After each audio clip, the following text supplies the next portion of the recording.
You think you're actually going to fly that thing? The Griffin HX9 isn't for mechanics.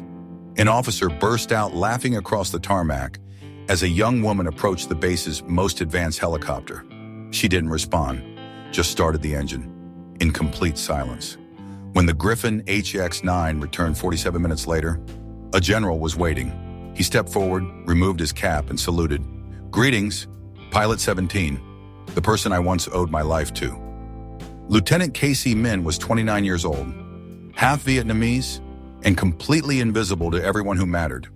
She'd graduated summa cum laude from the United States Air Force Academy, scored perfect marks on every flight simulation, memorized every emergency protocol in the manual, mastered aerial combat maneuvers that made seasoned instructors shake their heads in amazement. But here at Granite Ridge Air Base in Colorado, she was just the mechanic who thinks she can fly. The Griffin HX9 helicopters were the absolute crown jewels of the military fleet. Sleek carbon fiber bodies, twin turboshaft engines capable of reaching 200 miles per hour, advanced avionics systems that cost more than most people's houses. These machines were precision instruments of rescue and warfare. Only 16 pilots in the entire United States military were authorized to fly them. Each one hand-selected, each one extensively trained, each one carrying years of combat experience. All 16 were men. Casey spent her days with motor oil staining her uniform, hydraulic fluid under her fingernails, maintaining the very machines she'd spent 4 years training to pilot. The other officers had a nickname for her, better at fixing than flying. They'd say it loud enough for her to hear. They'd laugh when she walked past the flight roster. They'd make jokes about grease monkeys who dream of wings. They had absolutely no idea what they were talking about. 7 years ago, Casey's father, Lieutenant Colonel Huy Min, had died in what the official report called a coordination error during a high-risk extraction mission. Bad intelligence, wrong coordinates, faulty communication protocols. Her father had followed orders from the very general who now commanded this base. Casey's flight certification had been indefinitely postponed after that incident. Not because she lacked skill, not because she failed any tests, but because military bureaucracy has a long memory, and family tragedy casts shadows that last for years. She'd been grounded before she'd ever really flown. This Tuesday morning in November started exactly like every other morning for the past 7 years. Routine maintenance checks on 3 Griffin HX9 units, equipment inventory for the helicopter squadron, parts requisition forms, the usual invisibility that came with being support staff instead of flight crew. Then at exactly 10:15 a.m., the emergency alarm screamed across the entire base. Code Red! Flood rescue mission. Grid Sector 6 Bravo. 4 soldiers trapped in rising water. Immediate deployment required. The duty roster scrambled into chaos. Officers running between buildings. Radio chatter crackling with urgent voices. Time bleeding away like water through broken fingers. Pilot 17 was down with a compound fracture in his right wrist. Pilot 8 was on leave. Pilot 3 was grounded pending a medical review. No backup pilot was qualified for Griffin HX9 emergency rescue operations. Casey watched the panic unfold from the maintenance bay, oil-stained hands gripping a wrench, heart pounding with the knowledge that 4 soldiers were going to die unless someone acted. She walked to Griffin HX9 tail number 77 Alpha, pulled on her leather flight gloves, and climbed into the pilot's seat she'd been dreaming about for 7 years. If you've ever been judged by your job title instead of your actual talent, drop a heart below. You might be far more capable than they realize. Casey's fingers moved across the control panel with the precision of a concert pianist. Pre-flight checklist memorized from countless hours of dreaming. 8 power indicators glowing green. Hydraulic pressure nominal. Fuel tanks full. Weather conditions marginal but flyable. She keyed the radio with steady hands. Tower, this is Griffin HX9 Tail 77 Alpha. Ready for immediate emergency departure to Grid 6 Bravo. The response crackled back immediately. Negative. Who is this? Pilot 17 is not cleared for duty. This is Lieutenant Casey Min. I am qualified and ready for rescue operations. A different voice cut in, sharp, authoritative, panicked. Absolutely negative. You are not authorized for combat search and rescue.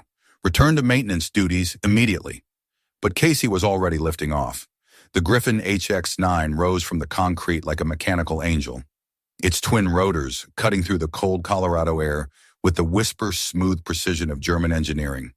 Below her, she could see officers pouring out of buildings, pointing up at her, shouting into radios, watching a mechanic fly their most advanced aircraft with the fluid grace of someone born to pilot. In the tower, absolute chaos erupted. Who the hell authorized this flight? She's maintenance crew, not flight crew. Get the base commander on the radio. Scramble another aircraft to intercept. But Casey was already disappearing into the storm clouds gathering over the Rocky Mountains. At that exact moment, as if summoned by fate itself, a black government sedan with tinted windows pulled up to the main gate of Granite Ridge Air Base. General Bernard Blake stepped out into the cold November air. Silver-haired at 58, steel-gray eyes that had seen combat in 3 different wars. 28 years of military command carved into the lines of his weathered face. He'd flown in unannounced from the Pentagon for what his aide had called a routine inspection. There was nothing routine about what General Blake was really here to do. He looked up just in time to see the Griffin HX9 disappearing into the distance. "What helicopter is that?" he asked the duty officer who'd rushed out to greet him. "Unauthorized flight, sir," the young lieutenant stammered, sweat beading on his forehead despite the cold. "We're attempting to recall the aircraft immediately." "Who's flying it?" "Casey Min, sir. She's not supposed to be flying.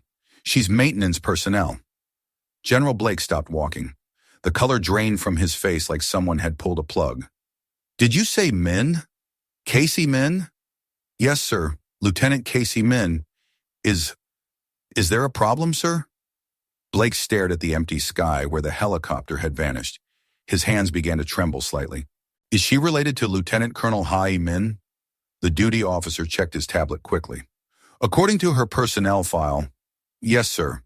Hui Min was listed as her father.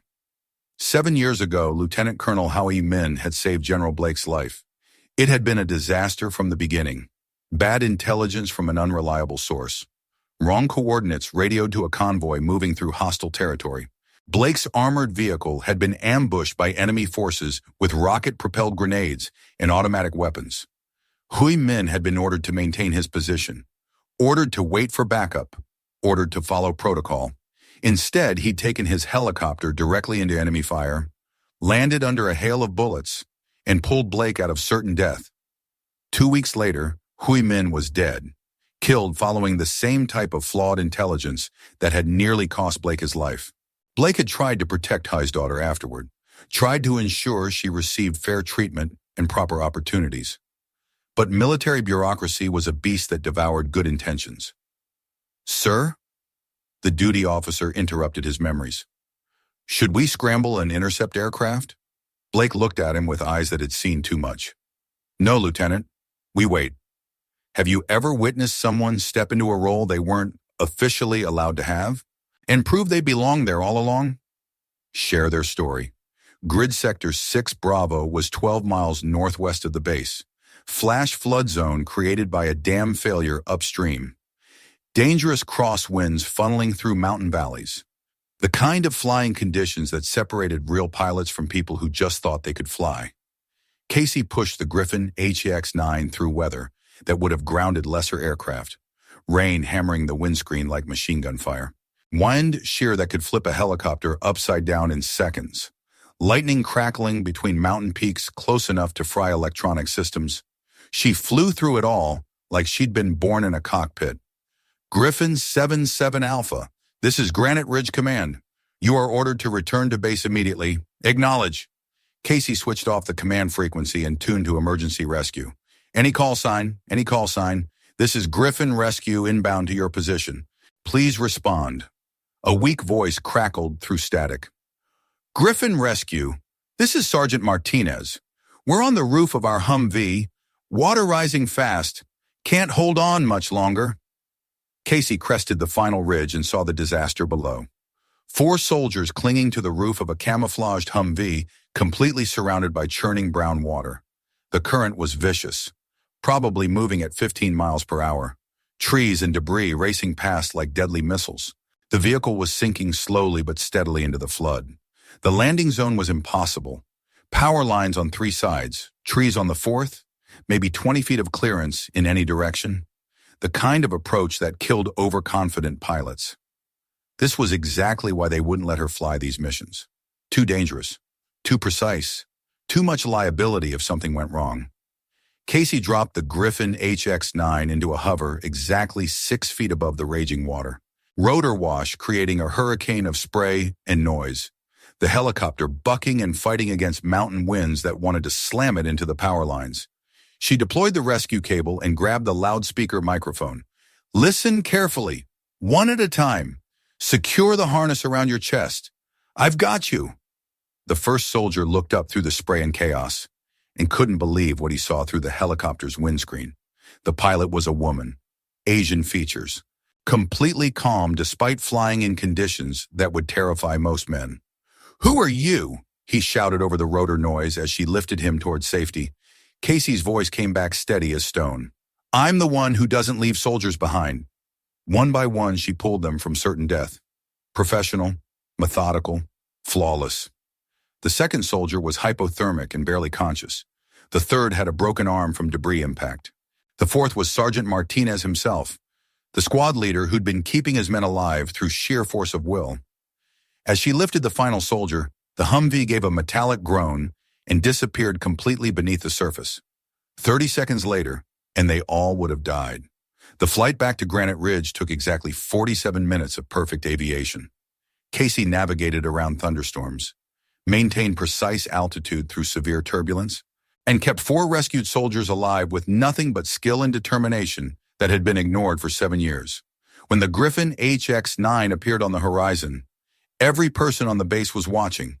Officers lined the tarmac like spectators at an air show. Maintenance crews had stopped working entirely. Even the administrative staff had come outside. The base commander stood with his arms crossed, preparing to end someone's career. Casey brought the helicopter down in a textbook landing. Soft as a feather touching silk. The rescue was flawless. The soldiers were safe. The mission was complete. She shut down both engines and stepped out onto the concrete. Complete silence. Then General Blake walked forward through the crowd. Officers automatically stepped aside. Everyone on the base knew that 3 stars on a collar meant career-defining moments were about to happen. Blake stopped exactly 3 feet from Casey. He slowly removed his cap, revealing silver hair and eyes that held memories of war, and saluted. "Greetings, Pilot 17, he said, his voice carrying across the silent tarmac like a gunshot. "The person I once owed my life to." Casey's eyes widened as recognition dawned. She remembered this face from old photographs in her father's study. "General Blake? Your father saved my life 7 years ago, Lieutenant. He disobeyed direct orders to do it. He died 2 weeks later, following the same type of intelligence failure that nearly killed me that day." Blake's voice carried the weight of guilt that had been crushing him for years. "I failed him. I failed you. I let bureaucracy and politics keep you from the cockpit where you belong. That ends right now. Sometimes people don't need to be given permission. They just need an opportunity. Are you overlooking someone with that kind of potential?" 1 week later, Casey received orders to report to the base Heritage Hall at 1400 hours sharp. She'd walked past the building countless times but never entered. Heritage Hall was reserved for ceremonies, distinguished visitors, and moments that defined military careers. The walls held decades of Air Force history. General Blake was waiting inside, standing beneath portraits of legendary pilots. "Come in, Lieutenant Min." The main hall was lined with photographs of aviators who'd served with exceptional distinction, heroes who'd pushed the boundaries of flight, warriors who'd made the ultimate sacrifice in service to their country. In the center of the wall, a new photograph had been mounted in a place of honor. Lieutenant Colonel Hai Min in his dress uniform, eyes bright with the confidence of a man who knew his purpose. Below the photograph, a brass plaque bore an inscription that made Casey's throat tighten. "Who trained the successor we failed to recognize?" "I had this commissioned," Blake said softly. "Your father's service record deserved better recognition than a file folder in some Pentagon basement. But more importantly, His training methods deserved to be continued. He handed Casey a small velvet presentation case. Inside was a silver patch unlike anything she'd ever seen. Griffin HX9 designation, but with additional markings that indicated something special. Griffin Silver, Blake explained, only awarded to pilots who've completed Level 5 risk rescues under combat conditions. There are exactly 11 of these patches in existence worldwide. Casey ran her fingers over the intricate embroidery. Silver thread depicting a griffin in flight, wings spread over storm clouds. "Sir, I was just doing what needed to be done." "No, Lieutenant, you were doing what everyone else was afraid to do. When the system failed, when protocol became an obstacle instead of guidance, when courage was the only qualification that mattered, you stepped forward." Blake walked to the tall windows overlooking the flight line, where 3 Griffin HX9 helicopters sat ready for duty. "You know what your father taught me during the short time I knew him? The best pilots aren't necessarily the ones who follow every regulation to the letter.